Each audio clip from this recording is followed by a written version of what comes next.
It's time for America Outdoors Radio, the show that covers the outdoor scene across the U.S. of A. and the entire continent. Fishing, hunting, conservation, outdoor recreation, and great destinations. We cover it all every week. It's your country, your outdoors. Let's explore it together with your host, John Cruz.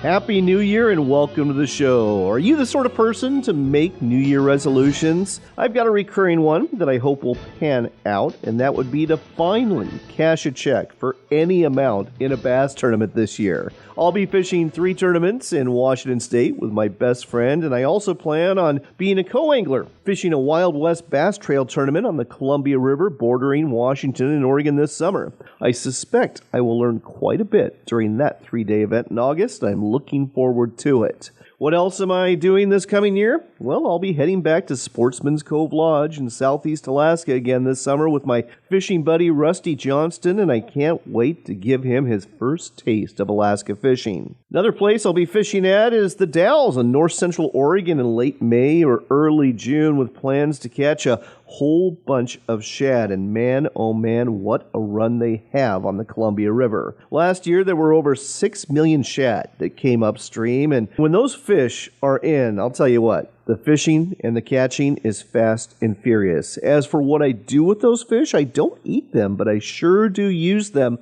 for crab bait, and they work great for that. And then there's my every other year camping trip to Fort Casey State Park. I always time this for late August in the odd years when the pink salmon come in close to shore on Whidbey Island, and I'll be casting for them in the evening hours as the sun sets for several days and doing some crabbing as well, because you can pick up a few red rock crab that are keepers here. Throw in the fact that the park is home of a old coastal artillery fort and lighthouse. It's a pretty cool place to be.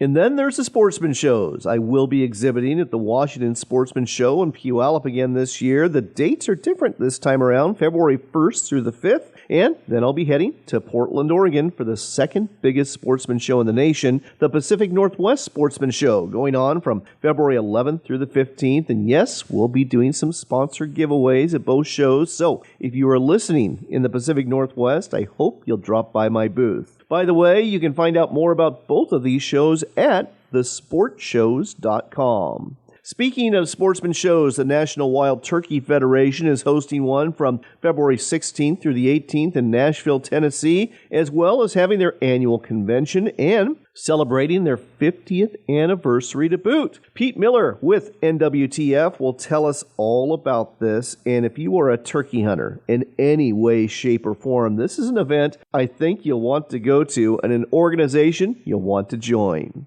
We'll also get a chance to chat with Bo Martonic today. He's the man behind the East Meets West Hunt podcast, along with several short films he has produced. And Bo will be at the Great American Outdoor Show next month in Harrisburg, PA, which is the biggest show in the entire nation. Not only will we talk to Bo about this, but we'll also talk to him about his mountain buck scouting school he is putting on at a really cool lodge in Pennsylvania. And if you want to up your game when it comes to deer hunting, especially back east, this looks to be a very good investment indeed. Sticking with hunting, we'll also get a chance to chat with Brad Fitzpatrick. He just wrote a great article for Peterson's Hunting about the 5 best long-range shooting hunts in North America. Brad will talk a bit about the evolution of long-range shooting over the last few decades, share some of his favorite calibers, and tell you about each of these hunts he highlights in his article. Before we talk to these 3 great guests, though, it's time again for Fishing and Hunting Reports from Around the Nation. We'll start off with wind farms. Climate change activists are big on promoting wind farms as an alternative to coal, oil, and other forms of energy, saying they are good for the environment. But the fact of the matter is, wind farms also do their fair share of harm as well. We've reported in the past about how deadly the rotating blades of the wind power turbines are to raptors like hawks and protected species like bald and golden eagles, something the mainstream media seldom shares. And now we learn they are likely going to cause harm to fish species too. From Yahoo Finance, of all places, we learn U.S. government scientists warned federal regulators the South Fork offshore wind farm near the Rhode Island coast threaten the southern New England cod, a species so ingrained in regional lore that a wooden carving of it hangs in the Massachusetts State House. The Interior Department, well, they approved the project anyway. The warnings were delivered weeks before Interior's Bureau of Ocean Energy Management authorized the 12-turbine South Fork plan in November of 2021. And they served to underscore the potential ecological consequences and environmental trade-off of a coming offshore wind boom along the U.S. East Coast. President Joe Biden wants the U.S. to deploy 30 gigawatts of offshore wind by the end of the decade. Concerns about South Fork, the 132-megawatt project being developed by Ørsted AS and Eversource Energy, focused on its overlap with Cox Ledge. This is a major spawning ground for cod and sensitive ecological area that provides valuable habitat for a number of federally managed fish species, a National Oceanic and Atmospheric Administration Assistant Regional Administrator said in an October 2021 letter to Interior Department officials. Based on in-house expertise and peer-reviewed science, the agency said this project has a high risk of population-level impacts on southern New England Atlantic cod.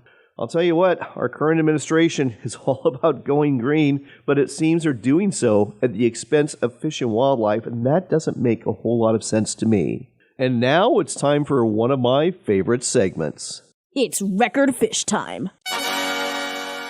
This week, we're going to tell you about another smallmouth bass record out of the gem state of Idaho. Martin Koenig with the Idaho Department of Fish and Game reports Joey Walton went fishing on Dvorak Reservoir in central Idaho on December 30th. It was a cold December day with rain down low and snow in the mountains. Joey had been looking for a record fish for months and already caught several smallmouths this past season, just shy of the current record. He knew he was in for a challenge on that cold December day, but his hard work finally paid off when he connected with the fish he was looking for. Now in Idaho, they have both catch and keep and catch and release records, and this one was a catch and release record. So after using a measuring board to verify an accurate length and getting some quick photos, Joey released a 23 and 3/4-inch giant smallmouth back into the frigid waters of the reservoir and took home a new catch and release state record. Koenig says this past year may be remembered as one of the best for Dvorak Reservoir, having produced a string of impressive smallmouth bass to include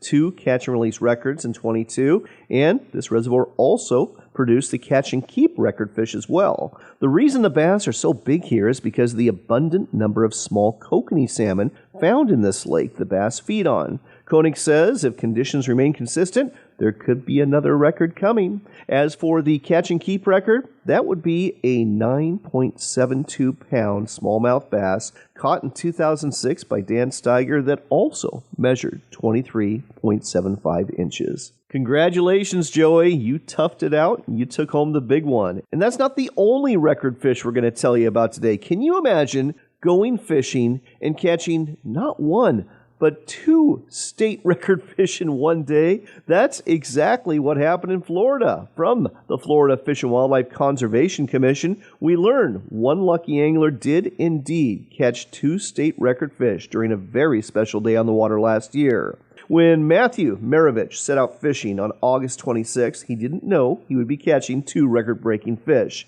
He was setting out from Sarasota on a flat, calm day with clear skies, and it was the perfect day for catching fish, and they were biting. With these ideal conditions, Maravich was able to land a new state record red porgy and a new state record blue line tilefish.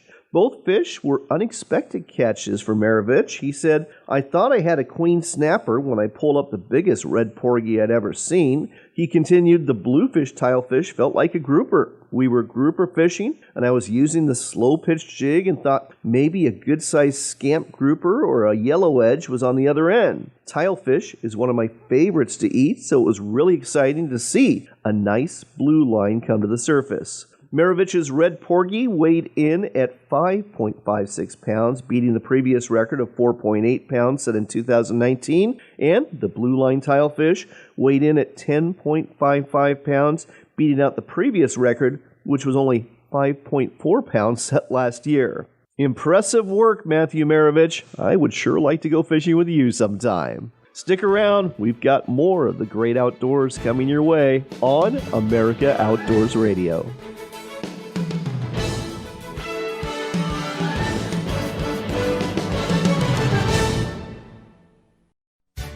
Hunt of a Lifetime is a nationwide nonprofit organization dedicated to providing hunting and fishing trips to youth 21 and under who suffer from life-threatening illnesses and disabilities. These adventures make big differences in the lives of those who participate in them, and in many cases are literally a dream come true that brings hope and therapy to their lives. Find out more, get involved, or donate today at huntofalifetime.org. That's huntofalifetime.org. huntofalifetime.org. Campers, adventure seekers, hunters, and foodies. No matter the lifestyle, we can all agree on one thing. Great food and great people are worth remembering. At Camp Chef, we don't just make grills. We create each product knowing that a warm meal is always better when it's shared with those we love. Learn more about Camp Chef grills, smokers, and portable cooking equipment at campchef.com. That's campchef.com for a better way to cook outdoors. Come explore the Dalles in Oregon for outdoors fun. Hike amongst the wildflowers, bike our riverfront trail, or visit the Gorge Discovery Center where you can enjoy a live raptor display, or even check out our National Neon Sign Museum. But don't forget the fishing. We've got salmon, steelhead, bass, walleye, and monster-sized sturgeon waiting just for you. When the day is done, tell those tall tales at one of our wineries, breweries, or restaurants and plan your next adventure. Find out more at explorethedalles.com. Are you looking to reel in the marketing opportunity of a lifetime? America Outdoors Radio has sponsorships available, and we offer affordable platforms to reach thousands of listeners. Find out more by contacting John Cruz through his website at americaoutdoorsradio.com.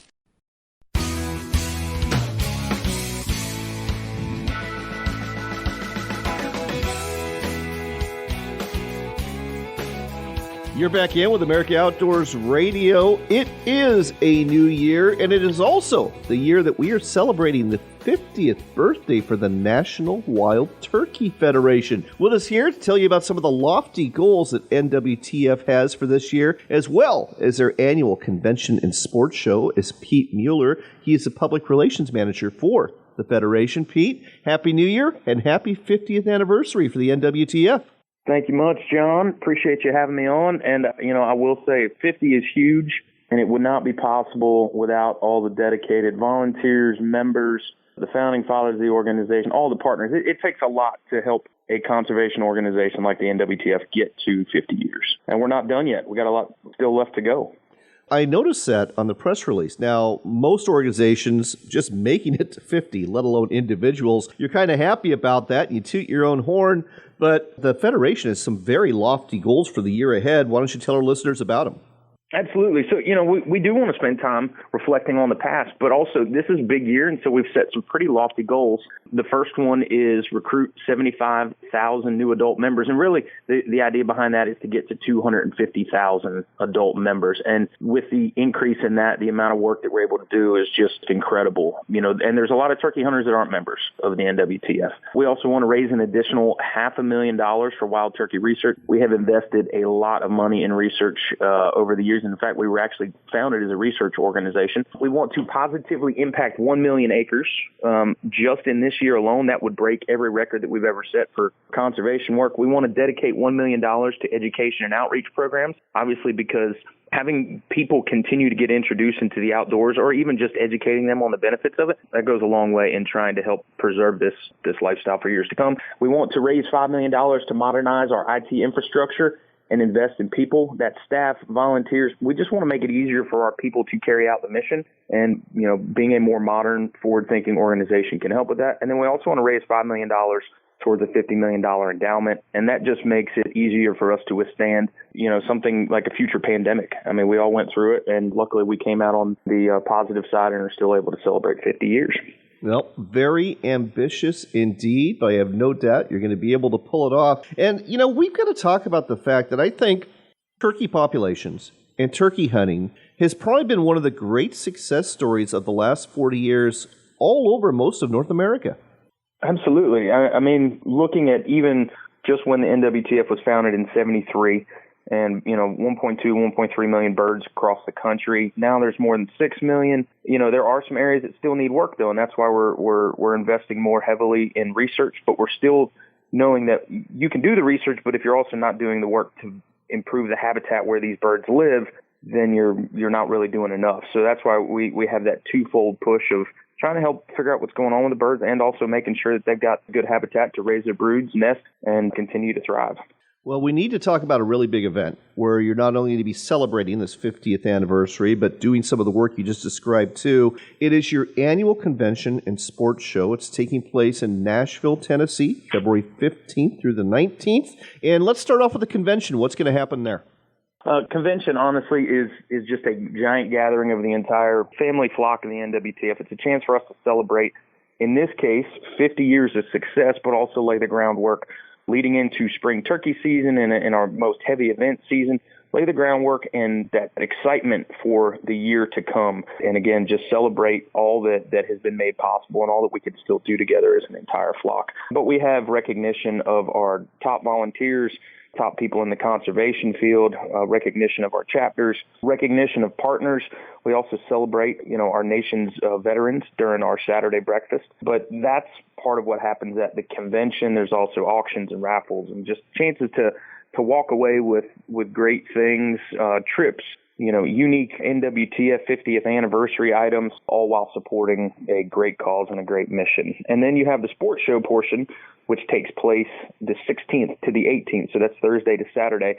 And that's our sports show on the floor. That's where you can see more than 450 vendors, the hottest outdoor brands showing off their new hunting items right before the kickoff of turkey season. I mean, we're right there in February.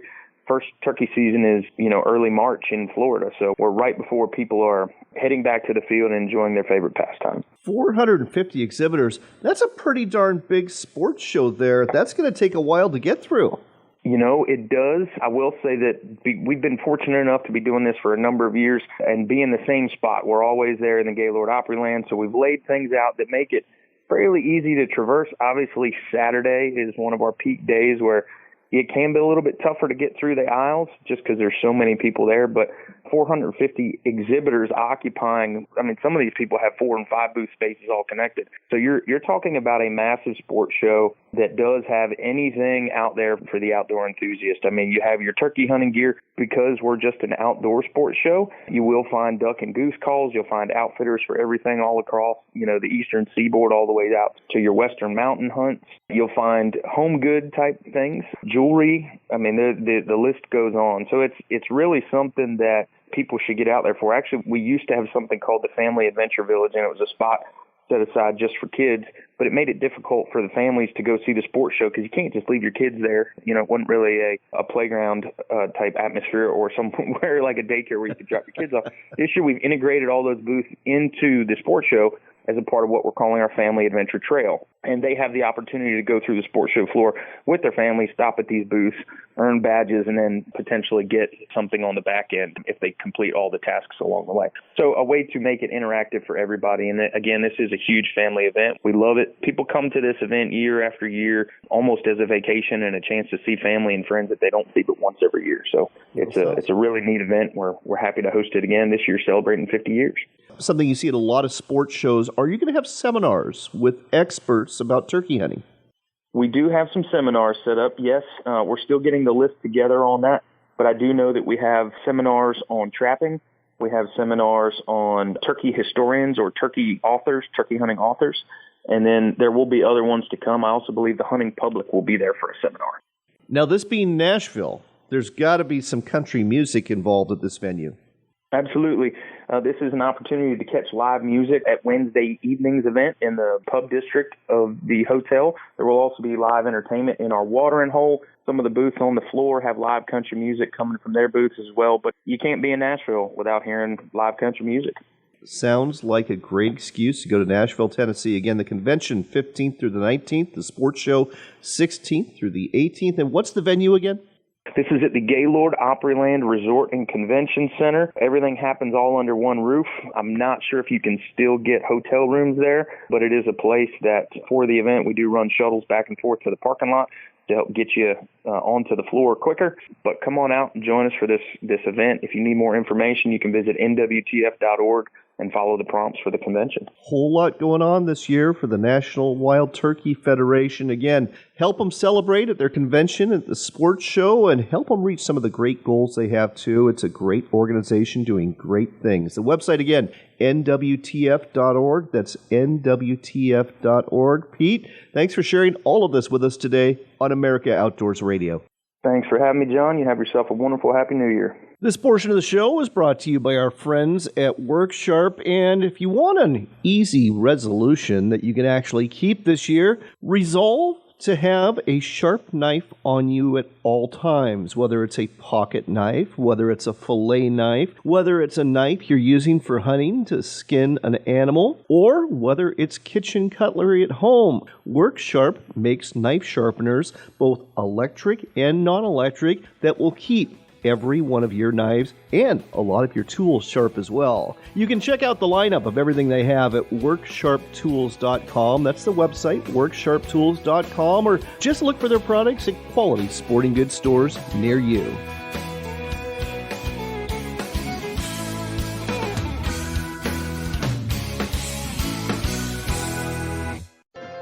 Why book at Sportsman's Cove Lodge? Why is Alaska like no other place on Earth? It hasn't changed in thousands of years. From the way you get here on a float plane to the way you go out with the guides and the boats, it's just a professional experience. And I said, this is as good as it gets. I said, if you can't catch fish here, you can't catch fish anywhere. Your experience with us will leave you speechless. Book now at alaskasbestlodge.com. Are you looking to reel in the marketing opportunity of a lifetime? America Outdoors Radio has sponsorships available, and we offer affordable platforms to reach thousands of listeners. Find out more by contacting John Cruz through his website at AmericaOutdoorsRadio.com.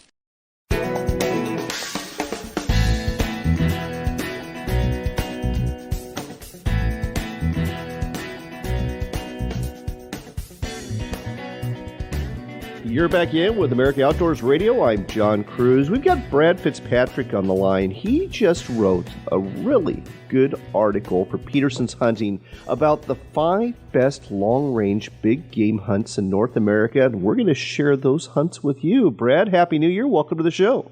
Happy New Year to you as well. So let's start off with the premise of this. We're not talking about just hunts in North America for big game, but specifically long-range big game hunts. And this is something that's really come on as a sought-after passion for a lot of folks in recent years because rifle marksmanship has really changed in the last few years because we've been able to make rifles a lot better, haven't we?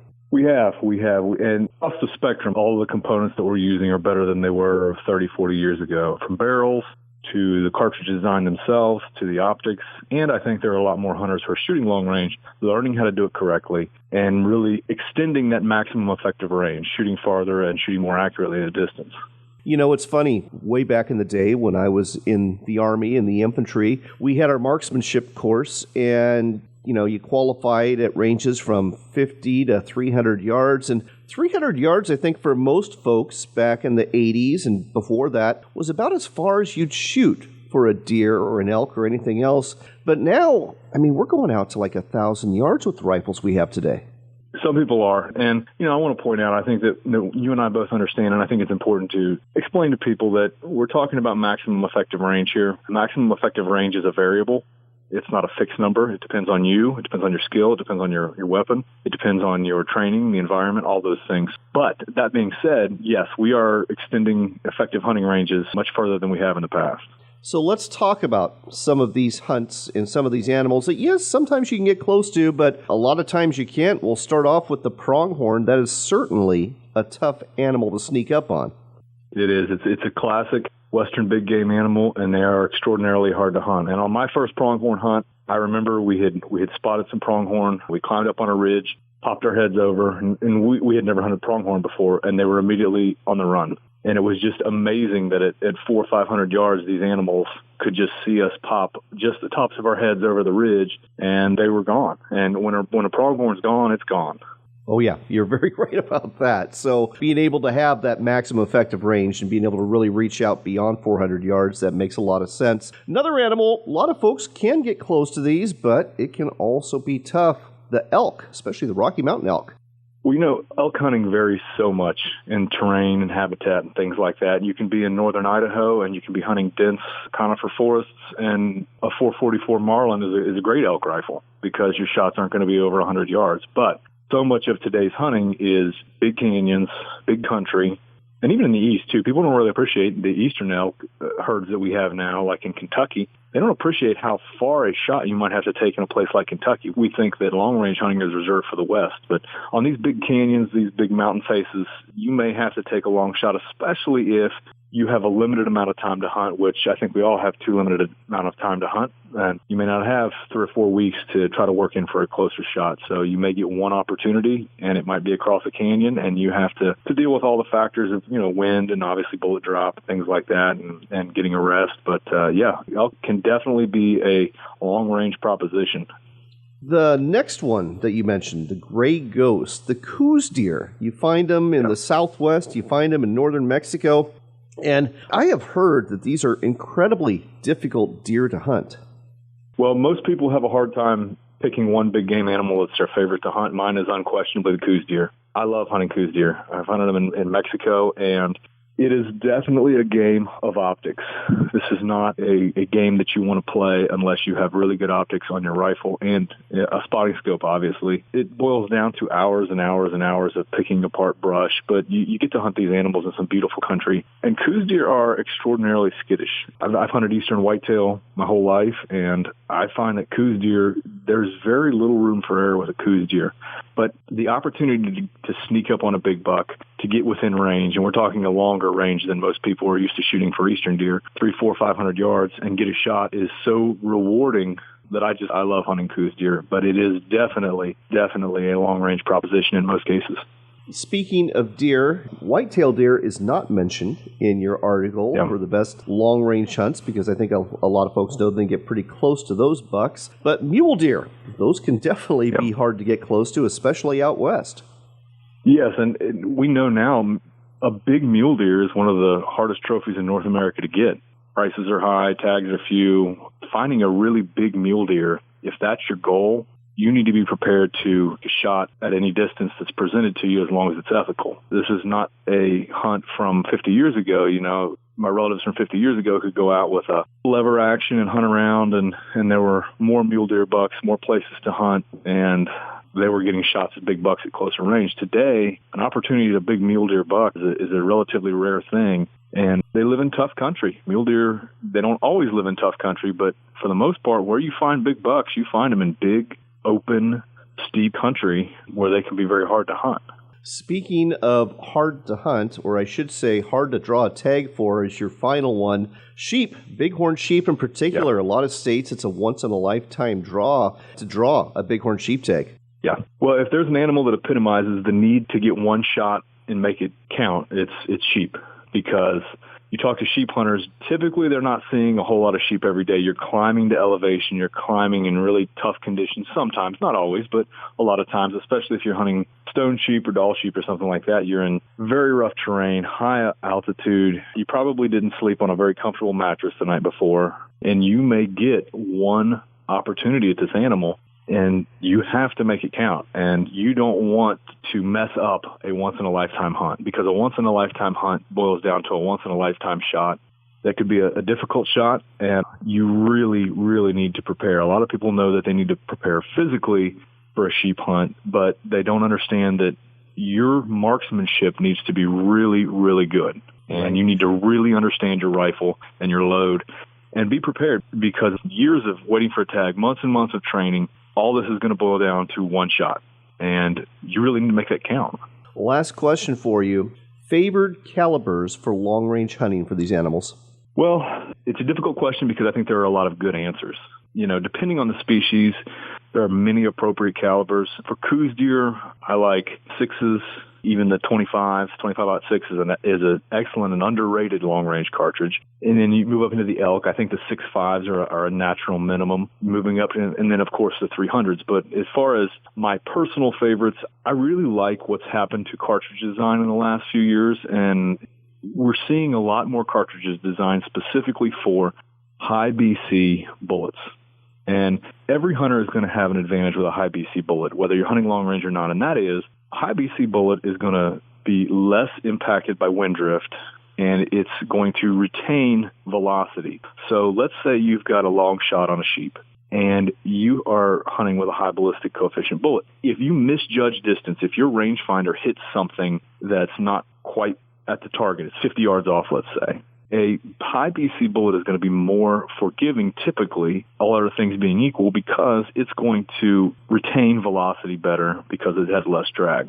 So it might not drop as much. The other big one is wind drift. We talk a lot about elevation, knowing your dope and knowing how to dial your rifle and things like that. But the really tricky component of this is wind drift, judging wind drift. And when you get to 300, 400, 500 yards, wind drift becomes substantial. So I like high BC bullets. I like the modern cartridges. The 6mm Creedmoor and 6.5 Creedmoor are two of my favorites. I really like the 6.5 PRC. The new 6.8 Western is an excellent cartridge. The 28 Nozzler has been very popular recently. The recently unveiled 7mm PRC is superb. But most of the cartridges that we use today, modern cartridges, work well. The 280 Remington will work well. 270 Winchester will work well. They aren't typically loaded with as high BC bullets, and they wouldn't be my first choice on a long-range hunt, but on an extreme long-range hunt. But for most hunting situations, they work fine. But there's also an important component here that we need to talk about, and that's bullet selection. We're going to have to leave that discussion for another time because we are out of time. So, all right. Thank you so much for sharing your wisdom with our listeners this week. Folks, if you want to check out this article, just go to Peterson's Hunting and learn more about hunting the 5 best long-range big game species in North America. Brad, thank you so much for sharing this with us today on America Outdoors Radio. Thank you, John.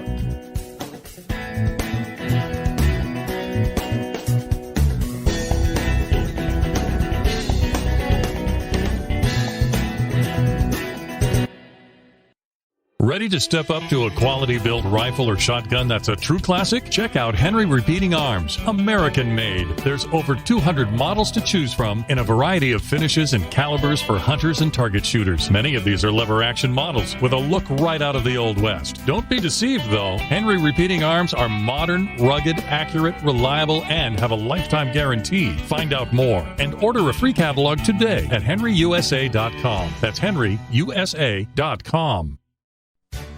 Hunt of a Lifetime is a nationwide nonprofit organization dedicated to providing hunting and fishing trips to youth 21 and under who suffer from life-threatening illnesses and disabilities. These adventures make big differences in the lives of those who participate in them, and in many cases are literally a dream come true that brings hope and therapy to their lives. Find out more, get involved, or donate today at huntofalifetime.org. That's huntofalifetime.org. huntofalifetime.org.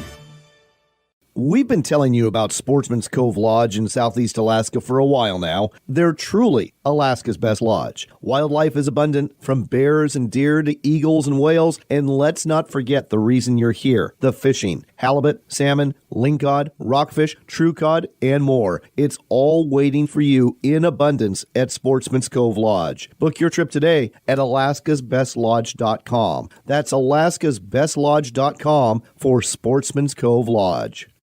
Hunting and fishing are exercises in hope.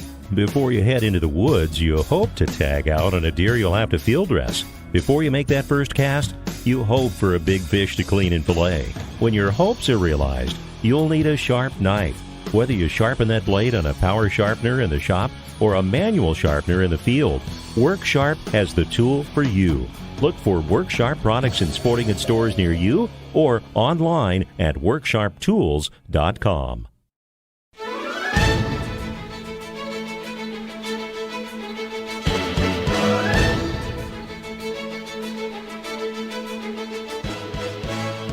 Welcome back to America Outdoors Radio. I'm John Cruz. We've got Bo Martonic on the line. You've probably heard him here before. He is the host of East Meets West Hunt. It's a great podcast about eastern deer and elk hunters who like to go out west for some of their hunting too. Bo, Happy New Year. Yeah, Happy New Year to you too, John. It's good to get to talk to you again. It's been a few months since the last time we chatted, I believe. It has been. I want to talk a little bit more about you and your podcast, because you started off with this podcast, very popular one, but you've expanded your offerings. You offer more than a podcast on your website now, don't you?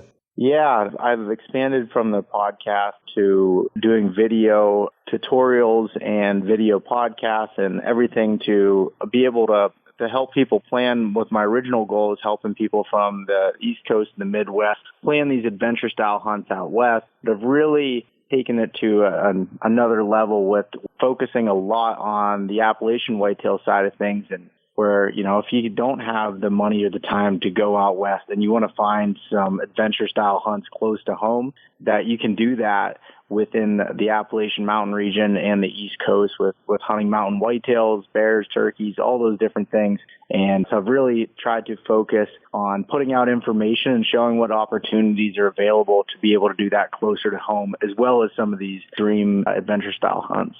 Sportsman Show season is coming up. I understand you are going to be at the big show in Harrisburg. Are you going to be giving some seminars there or have a booth or what?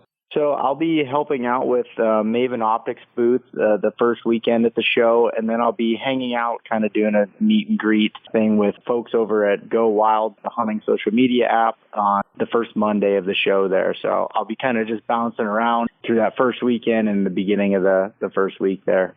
It's the Great American Outdoors Show. It is put on by the National Rifle Association. It is the world's largest outdoor show. It's taking place February 4th through the 12th in Harrisburg, Pennsylvania, and you can find out more about that at greatamericanoutdoorshow.org. Bo, I saw that you've got something going on that looks really interesting to me. It's an event that's going to take place in April, the Mountain Buck Scouting Camp. This is the second annual one. It's going to take place April 15th and April 16th in St. Mary's, PA. Tell us more about this. Yeah, so the scouting camp is basically where myself and I've gathered about half a dozen of the best big woods buck hunters that I know in the Appalachian Mountain region to get together and teach a scouting camp where we get 25 to 30 guys in a room, and we do some classroom, some basic stuff there, and then we go out in the field and are able to apply some of that knowledge and try to be able to help people build those foundations to be able to find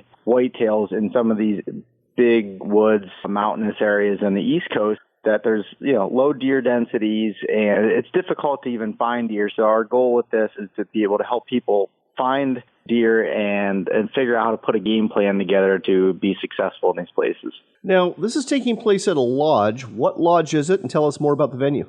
Yeah, so the venue is called the North Fork Lodge, and it's on 7,200 private acres of land. It's a giant chunk of land there. It's all big woods. There's a lot of history behind the lodge and the hunting and everything there. It's an incredible place. But Kip Folks, who owns Big Truck Farm Brewery and used to be a co-founder of Under Armour, he actually owns the lodge and property there and allows me to rent it out for this event. So it's at a venue there, have food being cooked, have a chef coming in for all the camp attendees there, and then be able to walk around in the mountains and look at deer sign.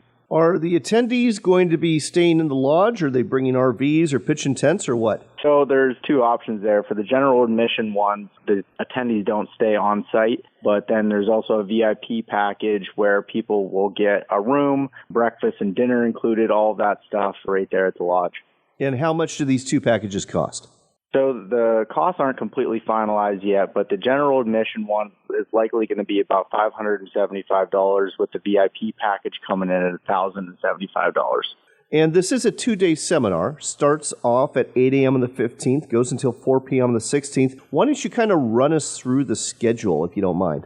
Yeah, so basically we start out from the very beginning with e-scouting and kind of how do you find a place to be able to hunt. A lot of the attendees, last year and everything came from areas that were in the city and places, and they're looking to get out and get away from people. And so trying to teach them where the blueprint of finding an area to hunt and then how to break down that area and put a game plan together so when you go make a weekend scouting trip, you make it worthwhile. So we go through those basics, and then we take them out in the field and show them that. Like, we'll actually go through and e-scout an area on the property, go out, take a look at it, see what kind of sign we're finding, show them that, and then come back again and in the classroom and go through trail camera strategies, how to set up in different situations, tree identification, have a forester there that helps people look at the food sources the deer are eating, the different trees and everything. So we go through, basically it's a back and forth between a classroom and then going out in the field and applying it.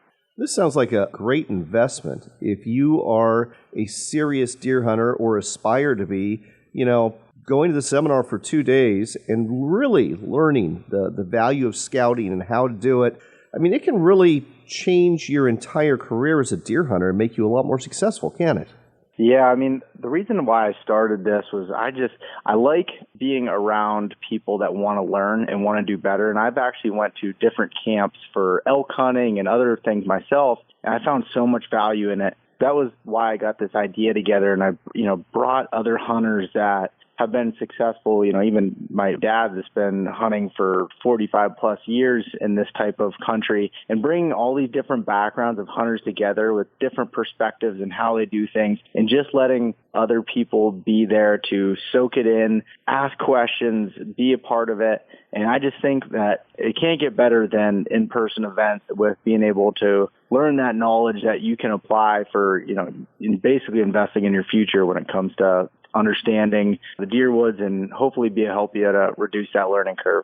Well, it sounds like a great event indeed. Registration opens up on the 11th, folks, and space is limited, so you want to hop on this. The website to go to for the 2023 Mountain Buck Scouting Camp is taking place in St. Mary's, PA on April 15th and April 16th is very simple. eastmeetswesthunt.com. That's eastmeetswesthunt.com. Go to the events page, look for the Mountain Buck Scouting Camp, and register on the 11th or shortly thereafter before this fills up, because I have no doubt it will fill up. Bo, thanks for sharing this with us today on America Outdoors Radio. Thanks, John. Now, if you're hunting the mountains and woods and meadows found in the eastern U.S. for whitetail deer, you know that the .30-30 caliber has been around a long time, but it still gets the job done. And you can find that caliber on a number of rifles made by Henry Repeating Arms. These are all lever-action rifles. They are all made in America, and you've got several choices. You've got the side-gate lever-action rifle, the steel lever-action rifle, all-weather lever-action rifle, the lever-action X model in .30-30, or you can even go for the brass lever-action. And if you want a caliber besides .30-30, check out the Long Ranger rifles. I own one in 6.5 Creedmoor. You can also get them in .308 Winchester, .243 Winchester, and .223. You know, I've talked about my Long Ranger rifle before. I absolutely love it. And you're going to love your lever-action rifle from Henry Repeating Arms, too. They all come with a lifetime satisfaction guarantee. They're all rugged. They're all reliable. They shoot straight right out of the box. I found that out when I took mine to the range for the first time. And again, if you're going deer hunting, bring a Henry lever-action rifle into the woods and get to work on bagging a nice buck. Check out the entire lineup of lever-action rifles and shotguns, too, from Henry Repeating Arms at their website, henryusa.com. That's henryusa.com. And don't forget to ask for your free decals and catalog while you're there. I've gotten some questions from listeners about sportsman shows this year and where we're going to be exhibiting, and I'm happy to report that once again we will be at the Washington Sportsman Show in Puyallup from February 1st through the 5th, and then we're going to be at the second biggest show in the entire nation. The first, of course, is the Great American Outdoor Show in Harrisburg, PA, we already told you about. But the second biggest is in Portland, Oregon. It's the Pacific Northwest Sportsman Show. The dates for that would be February 11th through the 15th at the Expo Center in Portland. And we'll be doing some giveaways while we're there. Unfortunately, we won't be able to do the Henry Golden Boy giveaway this year because Oregon has passed a law which has made it impossible right now for anybody to purchase a firearm in the state. You have to have a permit to do so. You have to go through training to get that permit, and there's no system or funding set up to do this. Was this intentional by the politicians? Oh yes, absolutely. And somehow it got voted in by the masses. Hopefully the courts will come down on the side of the Second Amendment in the future there, and we can get back to giving away some Henry Golden Boys during our exhibitions at sportsman shows. And on that note, we've got to go. But here's hoping you are blessed and healthy in the days ahead. And until next time, do remember this. It is your country and your outdoors, so get out there and enjoy it.